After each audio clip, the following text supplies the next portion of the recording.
వరంగల్ జిల్లా అంటేనే ఓరుగల్లు జిల్లా అంటేనే ఆజంజాహి మిల్లుకు అట్లాగే ఇక్కడ పండే బ్రహ్మాండమైన పత్తికి ఒక ఉపాధి కల్పించి ఈ జిల్లానే కాదు చుట్టుపక్కల జిల్లాల్లో ఉండే నేతన్నలకు కూడా ఆలంబనగా నిలిచిన జిల్లా వరంగల్ జిల్లా.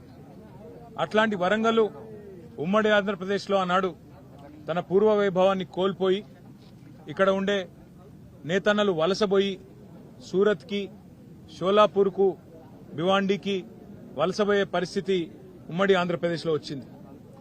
ఆ పరిస్థితి మారడమే కాదు, మొత్తం వరంగల్ కూడా ఒక సూరత్ లాగా, తమిళనాడులోని ఒక తిరుపూర్ లాగా టెక్స్టైల్ హబ్ కావాలి, తిరిగి పూర్వ వైభవం వరంగల్కు రావాలనే ఉద్దేశంతో ఫార్మ్ టు ఫ్యాషన్ అంటే farm to fabric, farm to fashion అంటే ఇక్కడ నల్లరేగడి నీళ్లలో పండే తెల్ల బంగారం పత్తిని లాభసాటిగా మారిస్తే రైతన్నకు లాభమైతుంది, ఫామ్లో పనిచేసే రైతుకు లాభమైతుంది.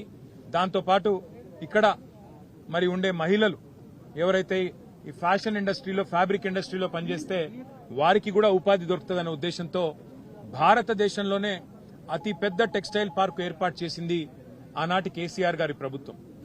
సరిగ్గా 8 ఏళ్ల కిందట 2017 అక్టోబర్ 22 నాడు పెద్దలు కేసీఆర్ గారు ఇదే ప్రాంగణంలో ఆనాడు కాకతీయ మెగా టెక్స్టైల్ పార్కుకు శంకుస్థాపన చేయడం జరిగింది.